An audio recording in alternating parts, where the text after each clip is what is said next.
In the years following the death of Jesus, there was a young bully from Tarsus by the name of Saul, who liked to antagonize and persecute Jesus' followers. Like many other young Jewish men of the time, bearing the brunt of his people's history of slavery, decades of nomadic desert living, serial genocide, and then back to slavery and domination by the Roman Empire. Although he was a Roman citizen with more rights than most of Jesus' actual followers, young Saul was not necessarily emotionally healthy.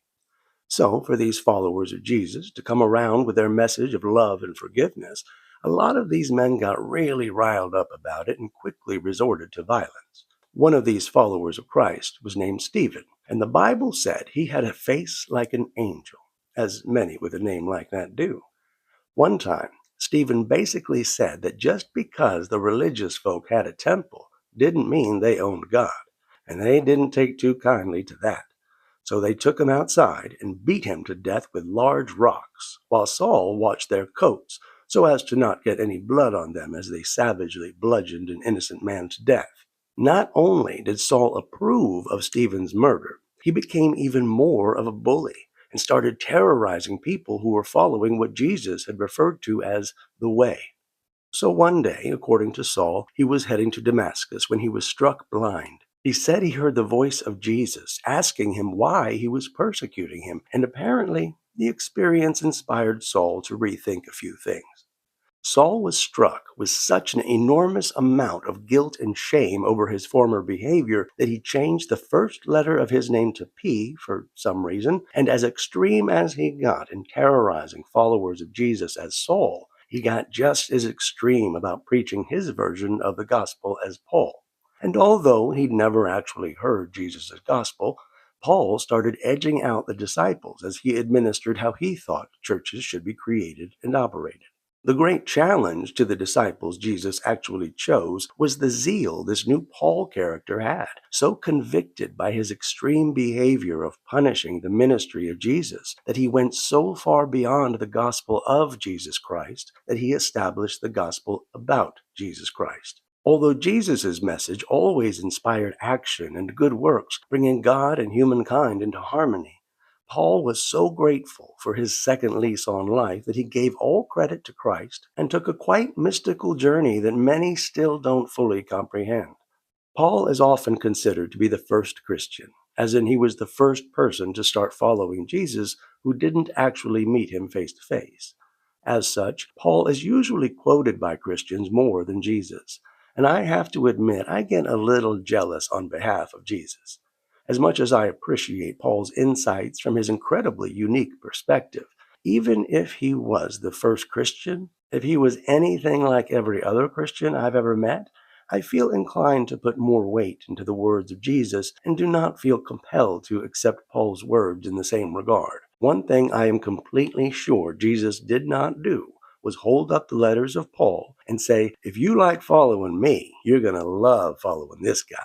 Treat every letter he writes as if I wrote it myself. Although Jesus threw out a few prophecies many people are still waiting for, he never prophesied that Paul would take Peter's place as the leader of the church, nor did they ever even meet. Yet more words in the Bible are attributed to Paul than to Jesus, even though a number of scholars do think that nearly half of them are forgeries. Although Paul was a big part of expanding Christianity from Jews to Gentiles, the Romans of the day still acted like Saul, as they liked to bully and terrorize Christians, famously allowing them to be mauled by lions for entertainment. Eventually, there came an emperor by the name of Constantine that empathized with the message of the Christians, and having a dream about conquering in the name of Christ, with a cross on his banner, in 313 he issued the Edict of Milan, banning the persecution of Christians and setting humanity on the course toward greater understanding of one another. He would eventually merge all of the regional religions into one glorious universal religion heretofore known as Catholic, blending the Jewish and pagan religions in with the up-and-coming Christianity in order to unify the empire. In 325, Constantine called in bishops throughout the empire, gathering roughly 300 of them in Nicea for 3 to 4 months in the late spring to come up with a more cohesive belief system. 1700 years later, the Nicene Creed still forms the basis for the vast majority of Roman Christian theology today, be it Catholicism, Anglicanism, or one of the several thousand Protestant denominations that sprouted from it. Although the Nicene Creed offers up some beautiful language, it doesn't really include many of Jesus' teachings. I appreciate the 4 months that Constantine and his bishops put into focusing the vision of the Roman Empire 1701 years ago by articulating the theological boundaries of the religious monopoly they were developing through the Roman Catholic Church. Yet, since the Roman Empire has been dead for 1500 years, I don't feel compelled to allow a fallen empire to have authority over my relationship with God.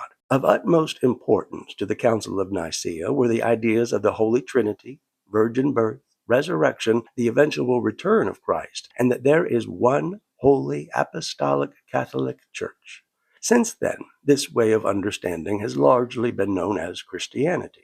And after 7 different crusades and 6 centuries of various inquisitions, possibly bringing more pain, torture, and violence than had been previously known to humanity, it has become the most popular religion in human history. There are roughly 340,000 different Roman American Christian churches in the United States alone. The majority of them still hold these ideas as sacrosanct, yet many have also expanded their belief statements to include the idolatry of the Bible. As scientific methodologies were incorporated in the young United States, feeling that Christianity was losing its foothold, many churches started leaning into the idea of the inerrancy of the Bible and the absolute requirement that it be the foundation of our relationships with the world, although few felt compelled to actually read it all the way through. Since the Catholic biblical canon wasn't finalized until 1545, for centuries before and after, there was contention from various sects, and a number of books were heralded as scripture, while others were seen as heretical.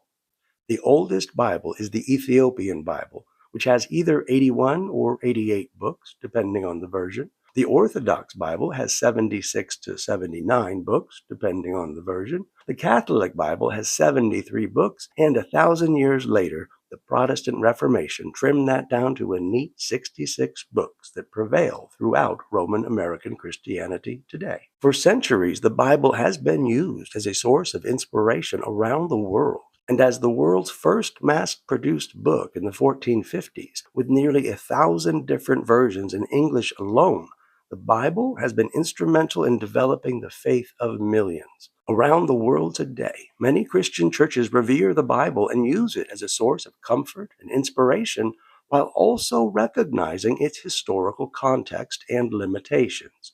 However, for many churches that got their start in the United States, the Bible is much more than that.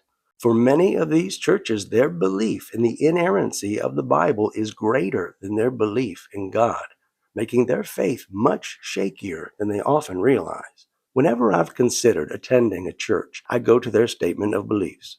Most of the time, the first thing they mention is the inerrancy, infallibility, and perfection of the Bible. The second thing is God, and the third thing is Jesus. If a Christian church doesn't have Jesus Christ as the first tenet of their faith, that church is not following Christ. It's following Roman American Christianity. And I really don't want to be a part of that. I recall speaking with an old friend of mine who was a very strong Christian. He told me that the 2 things he believed most, the 2 things he knew beyond a shadow of a doubt, were that the Bible was 100% inerrant, infallible, and perfect, and that the devil was real. I've always thought it peculiar that the first things he believed in weren't God and Jesus, but rather some religiously adjacent notions leading toward the highway of perplexity. But that's Roman American Christianity for you.